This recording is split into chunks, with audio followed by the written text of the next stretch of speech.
Thank you very much. It's a wonderful afternoon, and we thank all of you for coming here. And also, we thank Wada for putting this together and Cardano as well. I'm here to talk about general blockchain and opportunities. We've heard about blockchain and then the Bitcoin as well, and we also know that there are other coin on the blockchain. Before we talk about the opportunity, you must first understand what blockchain is about and what it is, and the opportunity that is there for us as well. Most of the opportunities have been discussed by Safurai. So I'll add up with the blockchain bit. When we say blockchain, we are looking at a decentralized or a distributed ledger that records the provenance of a digital asset. So the idea of blockchain came into existence in 2008 by one Satoshi Nakamoto. Now, as to whether the person exists or not, it is still a mystery to us in the blockchain industry. Whether there are a group of people using the same name, we don't know. But what we can tell for sure is that we don't need to force people with good ideas, honestly. Good ideas don't force itself to be accepted. And so once it is good and we are seeing the evidence of it, it is flowing. Nobody cares who he even is. Now, when we say a distributed ledger, it's just like a database that records, shares, replicates, or synchronize among members on the network. So we are looking at a group of people. You see that the earlier speakers, when they were presenting, they keep referring to community. It's very important because the whole blockchain is a community-driven thing. If you don't have a community that is backing it, it will not be able to develop. Like we normally say in a democracy, we say that the government was made for the people, right? So, in fact, blockchain is a true definition of democracy. Because without a community, you can't function. Unlike the one we are experiencing, that the leaders can't function without us anyway. Like, okay, so that's on the lighter note. Now, if you want to understand the whole blockchain thing, think of it like a Google document. You know, some of us have used this Google Docs. You can be 4 or 5 people working on a project, and then you create a Google document to work with it. Now, on a Google document, once it is created, you can't recreate it again. The first person who creates it and shares for you, you all work on the same document. And that is what blockchain is. So, if you understand how the Google document or Google Doc works, then you have a clear idea of what blockchain is. Now, you realize that on a Google document, you share. You can't create a new document, but you can modify what has been created. Everybody has access to it. It's very decentralized to every member on the project that is working on the Google document. Is that clear?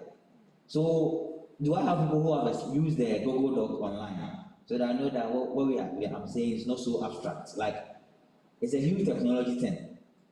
Are we clear with that one? Okay. Now, you realize that the Google document is very transparent. It records anybody who does something, it records in real time. So, if maybe we have Kofi on the project and Kofi comes on it and changes maybe a heading, it will record that Kofi did this at 11 o'clock on this date. It will be there. So that when the team comes back, they know who changed what, who has not changed. That is what blockchain gives. So there's transparency, there's decentralization, and whatever. There's everything good, like good governance, everything with blockchain.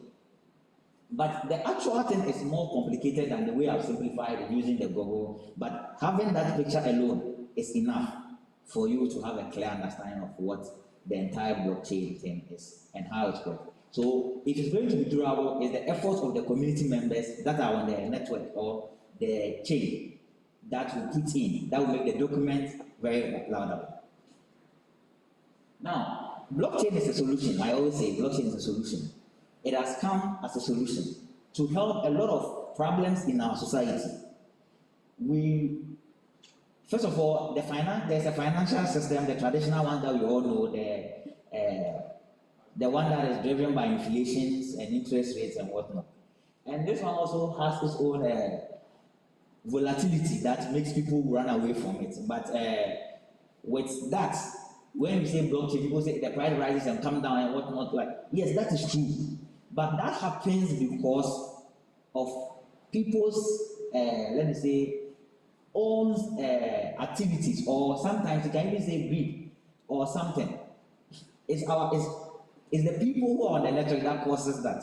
So if we are like there's profit, someone will say, okay, let me sell a huge volume today. Then when you sell a huge volume, there will be volatility. Those are some of the, so it's the people's interaction that cause the up and down.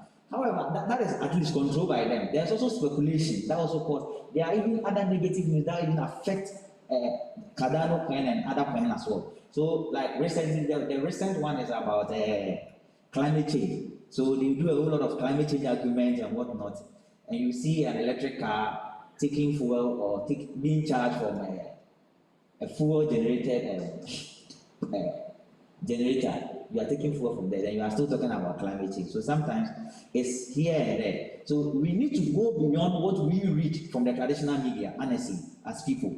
We need to go beyond what we read, because if you just take it what it is, then means you don't understand how the world is even running. If you just take the news as it is, it has been presented, you just take it like that, then you don't understand how it's running. Then it means you can even be a pawn in the middle of the whole thing. That's why when you'll be very important when it's 4 years, like that's when you are going to cast election. But on the blockchain, you are always important every day. So you have a decentralized government.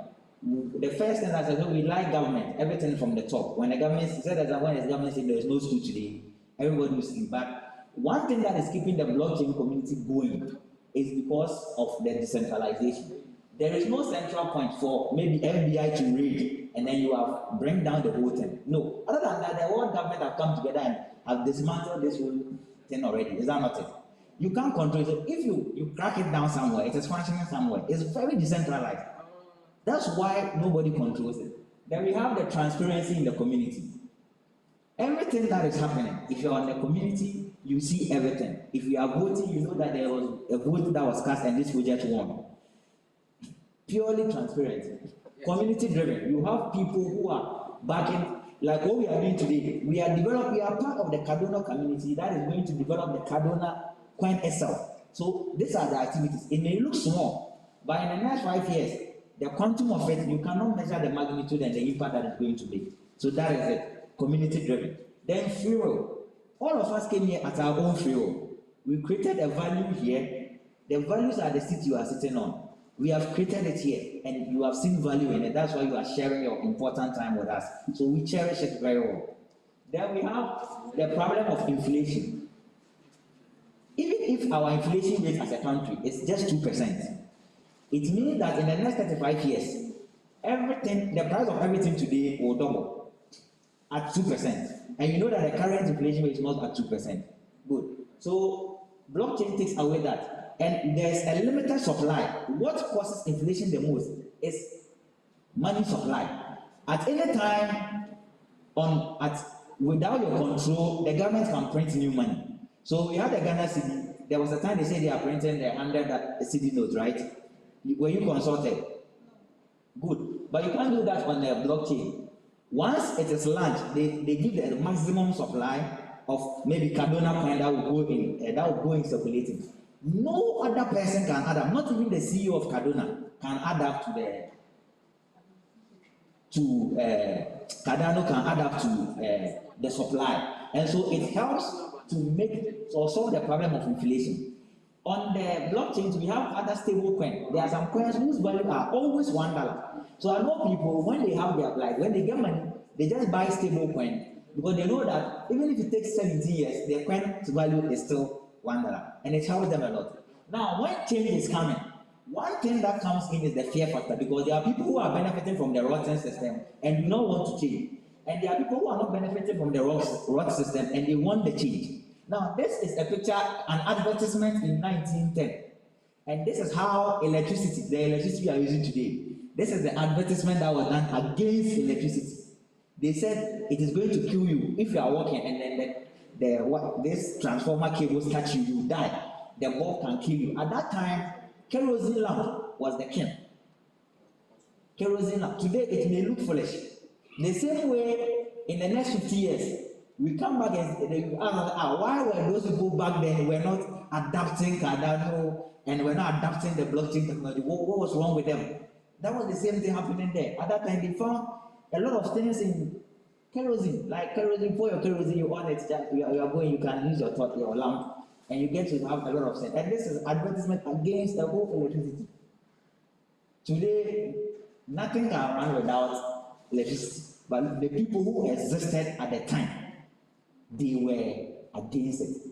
And there are certain things, that's why we say prosperity is the best job. It's a time that comes to vindicate people.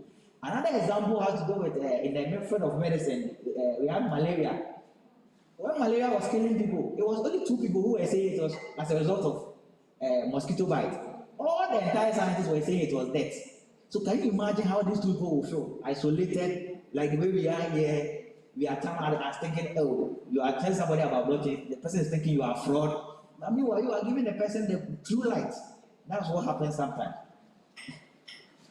Opportunities in blockchain, like I said, it's a solution. It can solve a lot of problems. Today, as Ghanaians, we do our various activities, there's money, but we can't buy land.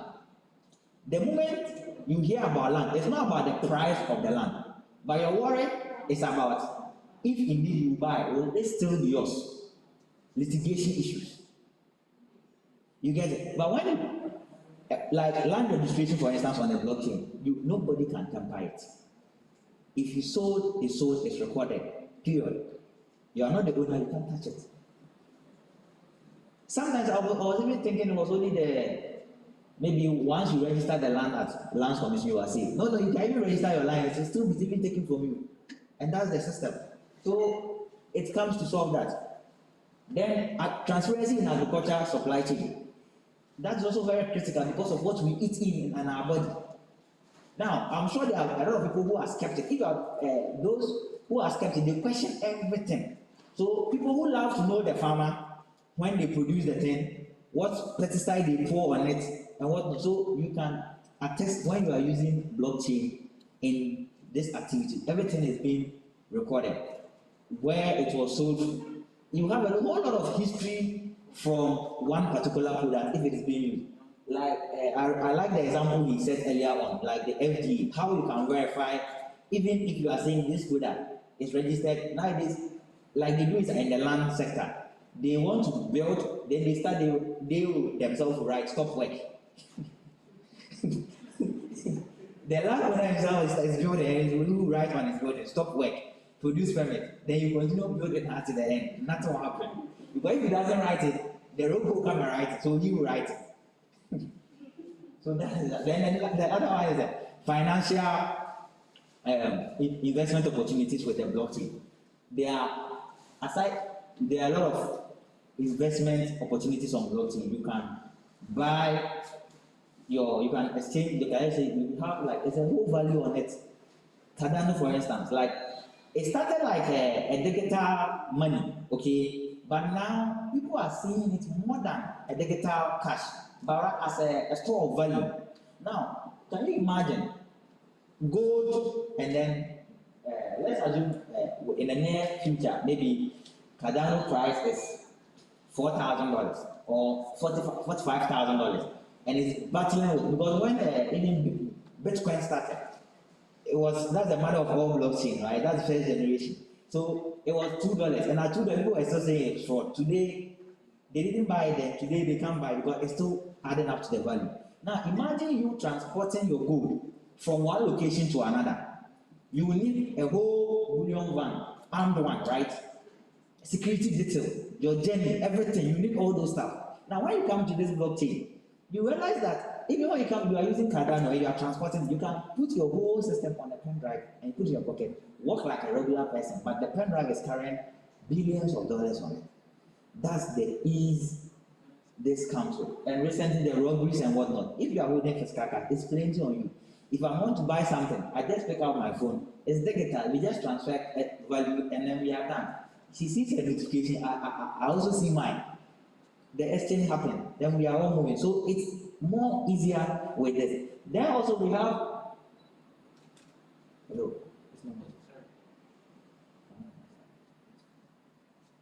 then also we have the non-blockchain opportunities. Like when we started, we were saying we should find solutions to the problems. Now, the whole world is turned, let me say, upside down in a way. Let me use upside down for now. But as I go on, maybe I'll change the language later. Because they are in the whole world, okay? We have creators. That's those who create. Then we have the other side of the curve, those who are using what has been created. Then we have the person who is standing in the middle, those who regulate what has been created. Now, the person who is regulating what has been created is our government. Then you, maybe an individual entrepreneur, an ideapreneur, you are the creator. Then other people also find value in what you have created. Is that not it? Now, money will follow those who are creating.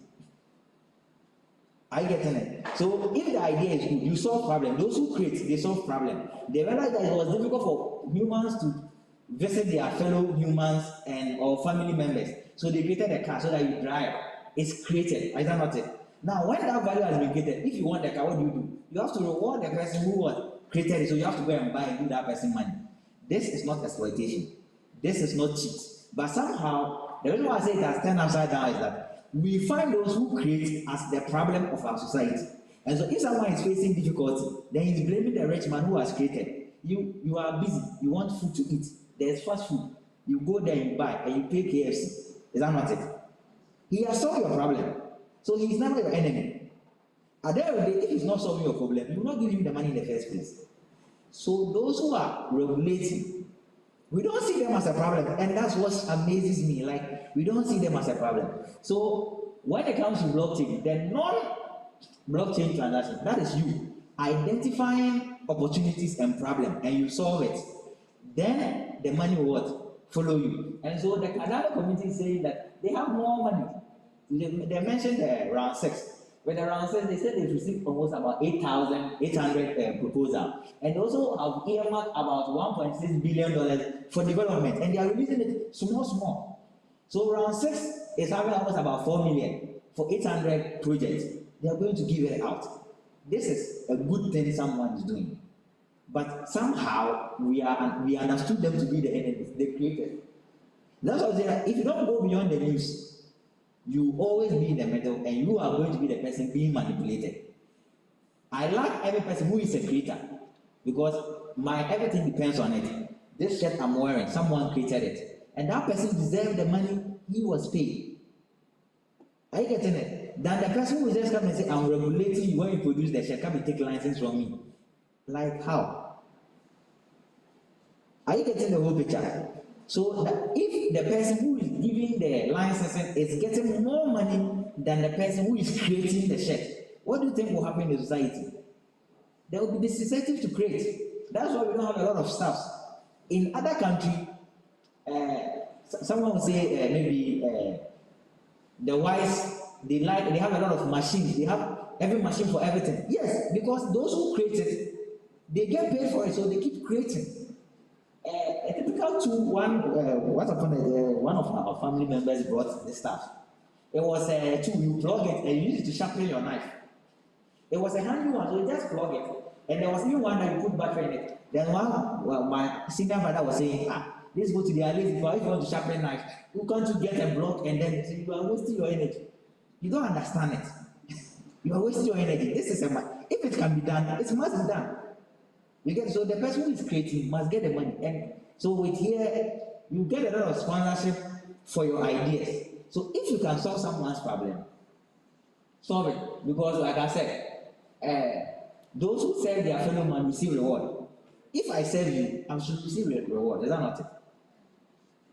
That is if like take the statement and analyze every rich man. Aside those who are rich through quality, that's not true money. Even in the advanced society, if rich people are not necessarily politicians, and when you are looking at the full market, you don't call politicians as part of rich people, no. To be a politician and be rich is something like a dishonor, so even them, they don't like talking about it. They don't like discussing their salaries. It is here. that if you're a politician and you are rich, it is like an honor. No. In civil society, if you're a politician and you are rich, no.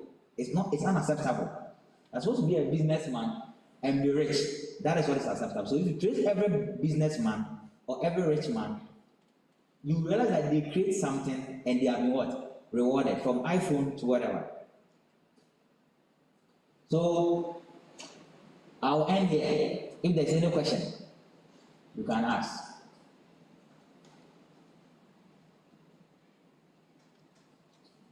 Yes, sir. I think we're taking three questions. I still didn't get what blockchain is. Oh, I explained the blockchain earlier. I mean, you use the Google Doc reference and all of that, but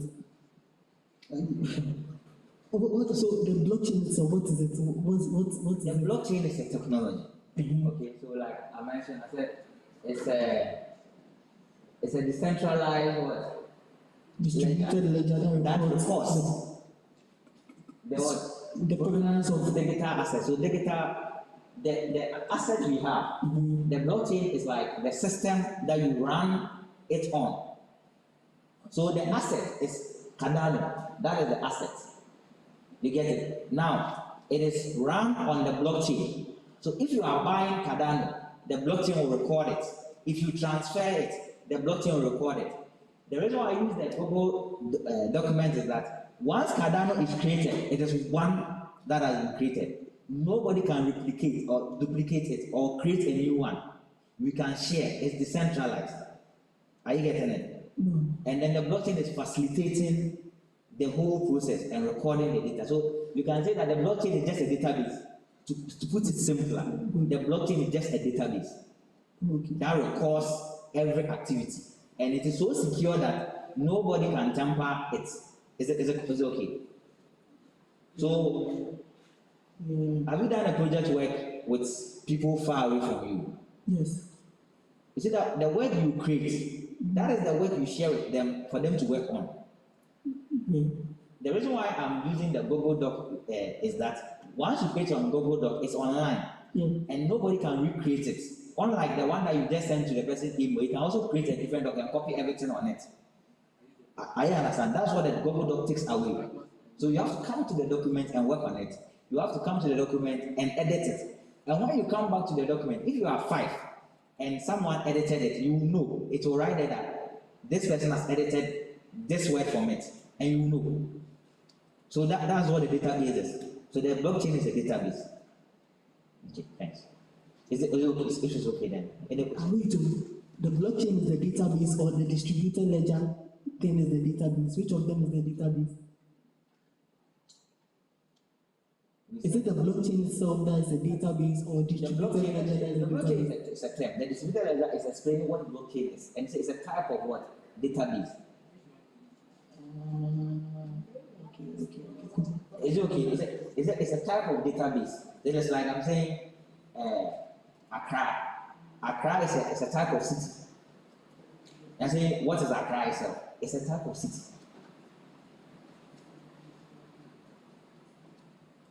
Okay. And if there's no other question, then I should end my presentation. This is the very last slide. Anyone? The very last slide. Okay. So my name is Nathaniel and Programs Manager for Young Africans for Opportunity. We are the local partners for this whole program. Thank you very much.